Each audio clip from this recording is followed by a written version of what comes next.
انسان در دنیا باید همین سه چیز داشته باشه: علم نافع، عمل درست و یاد نیکو در بین مردم. حالی سه چیز دیگر که تعلق با آخرت داره اونجا بر ما میگه. حالی در اینجا وجعل لسان صدق، یاد نیکوی مرا بگردان فی الاخرین، در مردم دیگه یعنی آینده. در چی چیز یادی مرا بگردان؟ در جریان توحید الله متعال، که توحید الله میتونه ادامه پیدا بکنه. وقتی که توحید زنده باشه یاد امام زنده است. چرا که اولین کسی که مبارزه با توحید کرده کیست؟ ابراهیم علیه السلام است. یک یا مرادی عزیزته که بگردان لسان صدق در اولاد ما، یعنی در اولاد ما توحید جاری داشته باش، عمل صالح را جاری داشته باش. چرا؟ به خاطر که عمل کرد اولادا یاد پدر است. چرا که عمل اولاد مکمل ثوابش به پدر و مادر میرسه، بعد از مرگش جاری است. اگرچه وفات کرده لیکن چون اولاد نیک تربیه کرده موحده، هر عمل نیک که انجام میده دعا میکنه و اولاد از کسب کیست؟ پدر و مادر. در تمام اعمال اولاد شریک است. اگر خوب است اگر بد است.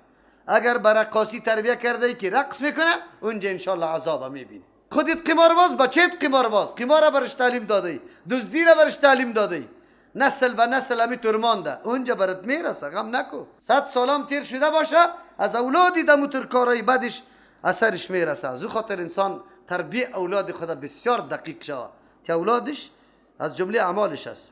واجعلنی من ورثة جنت نعیم. سه دعا تعلق با آخرت داره. چی چیزا ابراهیم علیه السلام طلب میکنه؟ بگردان مرا ای الله متعال من ورثة جنت نعیم، از وارثای جنتی که نعمتایش دائم است، یعنی اون نعمتایی که در جنت است ما را وارث از او بگردان. اینا از این معلوم میشه انبیاء علیهم السلام و خود رهبرانی واقعی است که از جانب الله مقرر شده، دعاهایشان آموزنده است برای ما.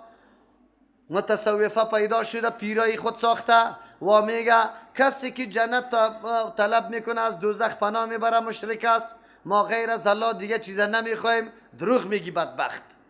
چرا که ایمانی تو و چیست عقیده تو از ابراهیم علیه السلام کرده بالا نیست.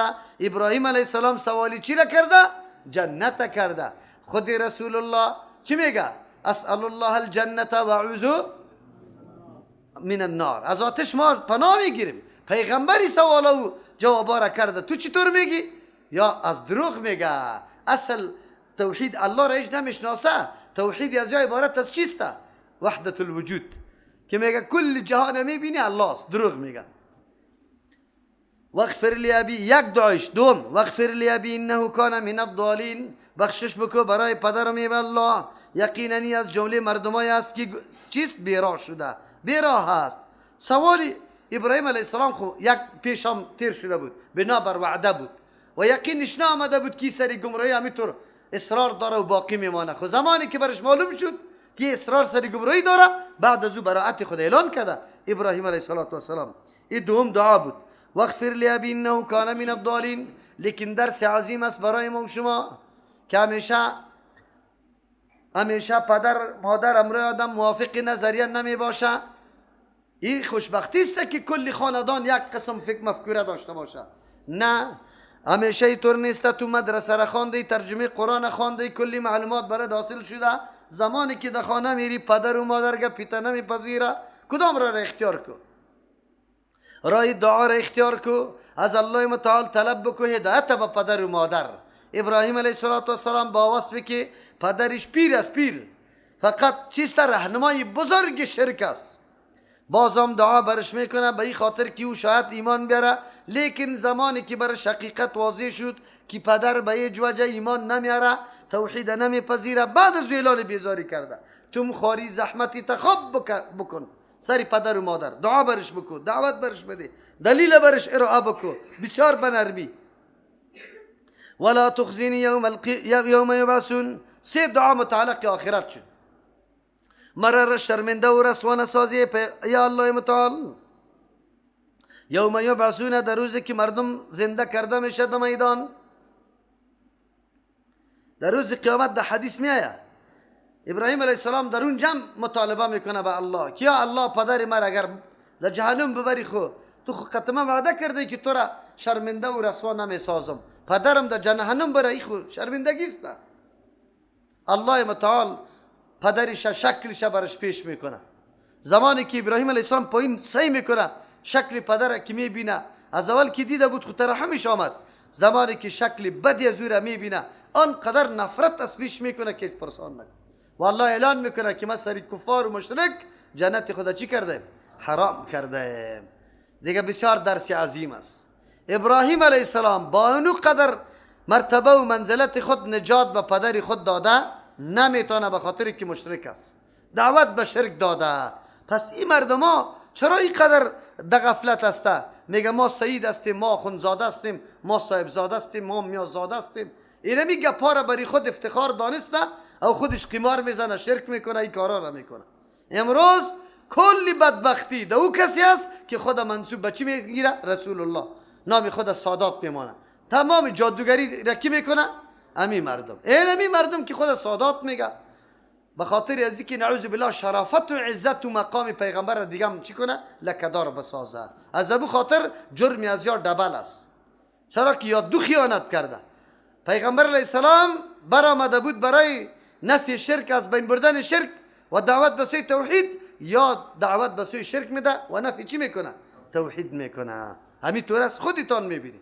آقا صاحب است، آقا صاحب چی میکنه؟ مردم در پایش بیفته. ها؟ آقا صاحب در جماعت حاضر نمیشه، آقا صاحب نماز نمیخونه، بس آقا صاحب است دیگه. آقا صاحبا این حالات را کرده، یک روز قرآن نخوانده، پیغمبر حتی نمیشناسه، آقا صاحب است. باز چی میگه؟ فکرت باشه که در مورد از یا گپ نزنی که باز میسوزانه. مسلمانا را سوختنده میتونه، یک کافر را سوختنده نمیتونه. این بدبختا فقط در مقابل مسلمانا پیدا شده. یوم لا ینفع مال و بنون. الله متعالی شش حالت خیلی خوفناک ابراهیم علیه السلام بیان میکنه برای او جهنمی که برای کفار است. یوم دو روزی الله مر رسوانه سازی، لا ینفع مال ولا بنون، که نفع نمیده مال و نه اولادا. دو سرمایه مهم دنیاست.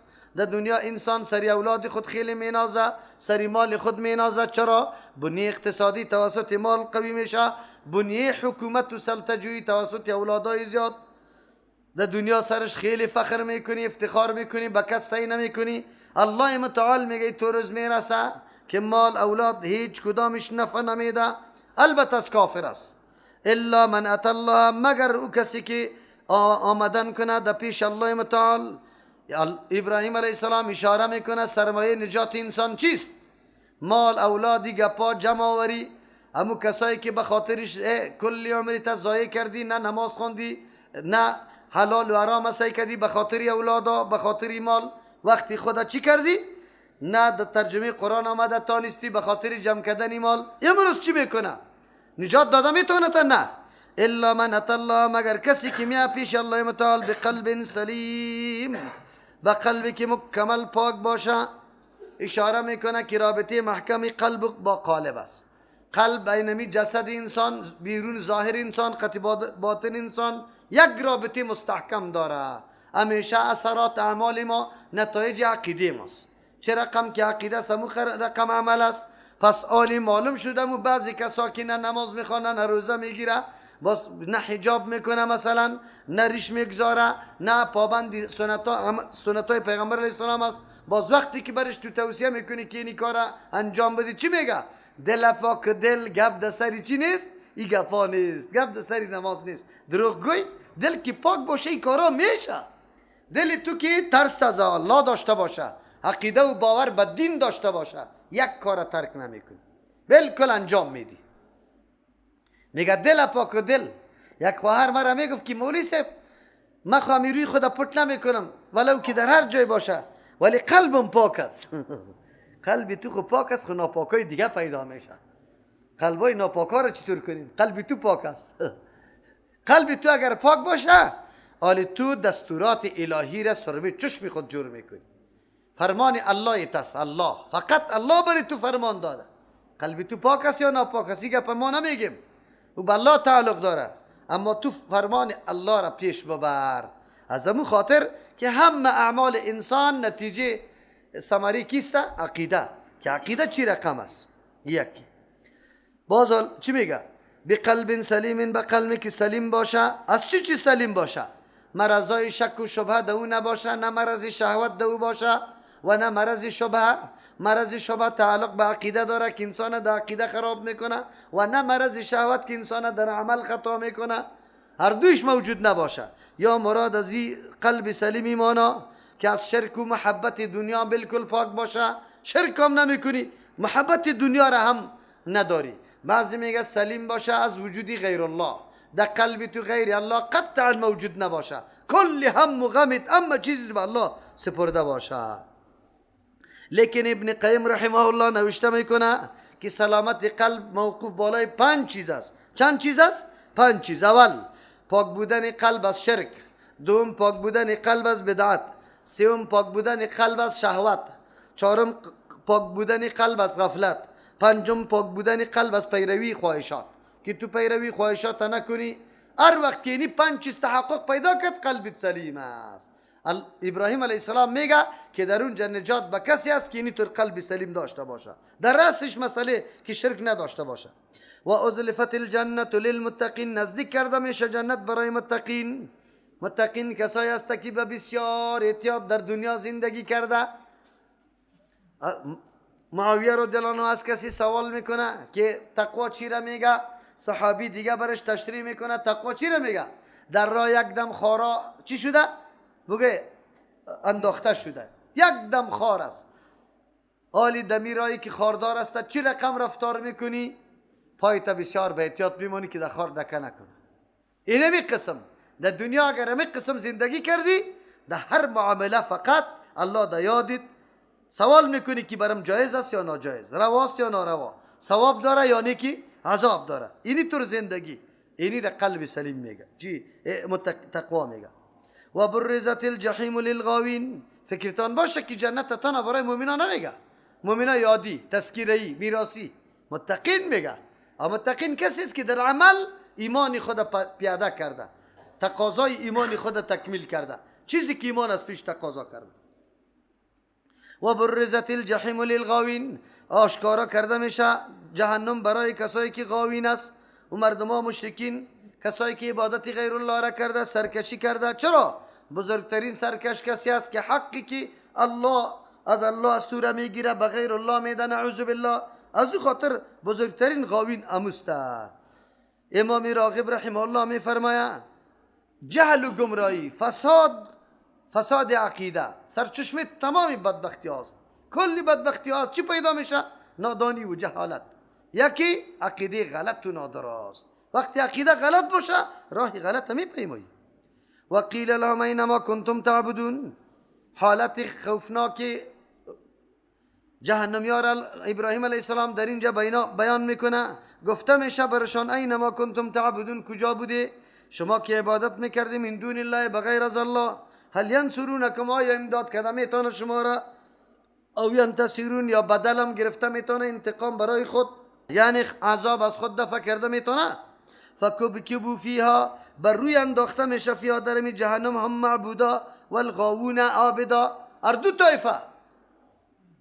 و جنود ابلیس اجمعین، لشکر ابلیس شیطان کلش، هر سه طایفه، معبودین عابدین، کسایی که خدا معبود دانسته، مردم دعوت داده به سوی ازی که سجده برای ما بکو، دستی مرا بوسه کو، آبی دستی مرا بنوش، در جانت بمال. ای نه، بازم میگه که وقتی که ما وفات کردم اگر فلانی مرض سرش آمد و در قبری من آمد، خودش گله از خود بکنه، خود از ضامن ورداشتن یک مرض میدانه.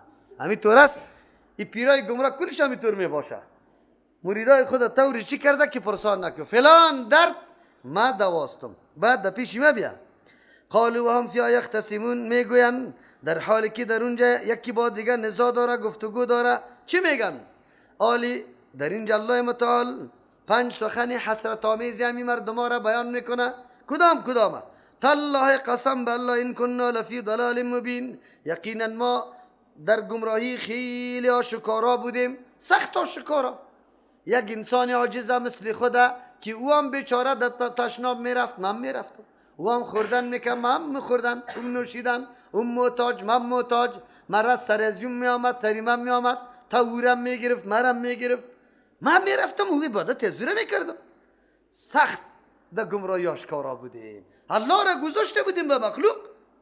اذ نسویکم برب العالمین، در آن وقتی که ما برابر میکردیم شما را همراه پروردگار. برابر کردن را نمیگه که او را خالق میدانه، رازق میدانه، مالک میدانه، متصرف میدانه، زنده کننده مرده کننده میدانه. نه نه نه، بلکه برابری اینجا چیست؟ اذ نسویکم، در آن وقتی که برابر می ساختیم می شمردیم شما را برب العالمین، امرای پروردگار مخلوقات، در طاعت، در عبادت، در بعض صفتا. در طاعت امور رقم که حکم الله را سری خود واجب و ضروری می دانستیم، سخن شما را هم ضروری. پیر صاحب برای ما وظیفه داده، ای را هیچگاه ترک نمیکنم. نماز ترک میکنه خب لیکن وظیفه پیر صاحب ترک نمیکنه. و من الناس من یتخذ من دون الله اندادا یحبونهم كحب الله. عبادت چیست؟ عبادت از یارا میکنه مثل که عبادت الله را میکنه. چی رقم؟ دعا عبادت از الله خواسته میشه لیکن یا از یا میخواه نه. عبادت از یارا میکنه. نظر برای نام الله میشه، این مردم به نام امی معبودای خود کرده رایسته. یک عبادت است. خب دیگه چی؟ ذبح کردن عبادت است یا به نام از یا میکنه. بسیار مردم پیدا میشه به نام پیری چی میگه سیدی کان ذبح کرده رایست دیگه. و دیگه بعضی صفات الله را برای از یا ثابت کردیم. پیری ما از کلی کلیات و جزئیات ما خبر داره.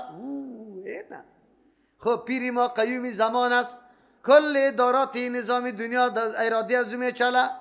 پیری ما نبود نوریش پیدا بود کمکش به مردم می رسید.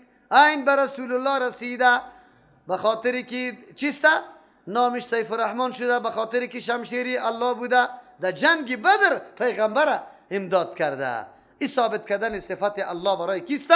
مخلوق است. این دوجه آنجا باز حسرت میکنه که شما را برابر میکردیم امرای پروردگار مخلوقات، صفتها را براتون ثابت کرده بودیم، یا قیومیت یا علم محیط یا حاجت روایی و مشکل کشایی را ایگا پاره. و ما اضلنا الا المجرمون، اونجا میگه ما را گمراه نکردم مگر مجرما کیسته؟ ابلیس و اولادش، اگر انسان است اگر جنیات است، کلی از یا ما را تباه کرده. اینمی که مجرم است. مجرم کی را میگه؟ کسی که مردم در راه غلط دعوت میکنه، نعوذ بالله در شرک وارا مبتلا میسازه، در معصیت مبتلا میسازه، ایرا کلش مجرمین میگه. پس مجاورایی که در قبران نشسته، مجاورای خیتکته چتل نجس، چی میگه؟ کسی که برا خود دیدم که آقا صاحب این زیارت نیسته، این زیارت یک لشکری قوی را گرفته روان است در جهاد فلسطین. خود دیدم این زنده است، این زنده است. گوی ما همیتون خواه باشیم که گرپاس میشه، لشکرش میرسه. خواره این دعوت به سوی چی هسته؟ که عقیده مردم در مورد ازی پیدا شود. باز چی میگه؟ حقی بابا را خوب پرتو کجا میری؟ حقی بابا را پرتو، بابا حق داره، بابا حق داره. امیره میگه پیرای گمراه که مردم دعوت میده به سوی عبادت خود دی داخل است. الا المجرمون، خانقاه هایی که جاله برای مردم ساخته، برای چی؟ ربودن مالی مردم، دزدیدن مالی مردم. آسان گپ عرس جور میکنه. عرس کیست؟ حالا پیسه را بیاری مریدا، عرس شیخ عبدالقادر جیلانی است. اشرف خدا را چقدر پیسه داده در عرسا؟ این اشرف است. در عرس شیخ عبدالقادر جیلانی پیسه داده. حالا مریدا عرس جور میکنیم. عرس چی مانا؟ شوله پخته میکنیم به نام شیخ عبدالقادر جیلانی.